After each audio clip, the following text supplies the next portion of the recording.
আরে ভাবি, আসসালামু আলাইকুম। ওয়ালাইকুম আসসালাম ভাবি। কেমন আছেন? ভাবি আপনার হাজবেন্ড কই? কেন আছে তো বাসায়, কিছু বলবেন?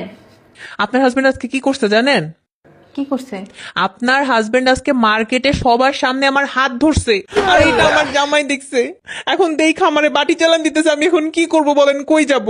এই জন্য আপনার কাছে আসছি, আপনি এটার একটা বিহিত করেন। আপনি কোনো টেনশন করেন না ভাবি, আপনি নিশ্চিন্তে বাসায় যান। আপনার পিছে বাটি চালান হয়েছে না, ওর আজকে মুগুর চালান হবে। আপনি কোনো টেনশনই করেন না, আপনি বাসায় যান, আমি দেখতেছি ব্যাপারটা। এই কই তুমি? এই দেখো তোমার জন্য কি আনছি।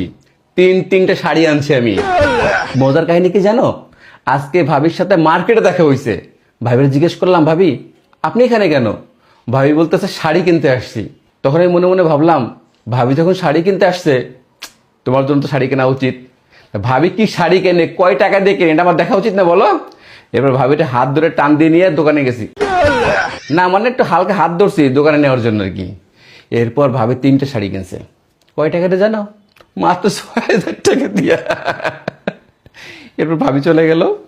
এরপর আমি তোমার জন্য 3টে শাড়ি কিনছি, 6,000 টাকা করে পিস। 3টে শাড়ি 18,000 টাকা। আরে ভাই দেখতে হবে তো তুমি কার বউ।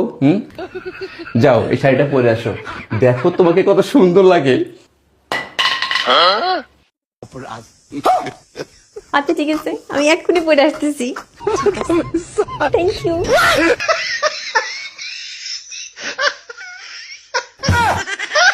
बच गया साला।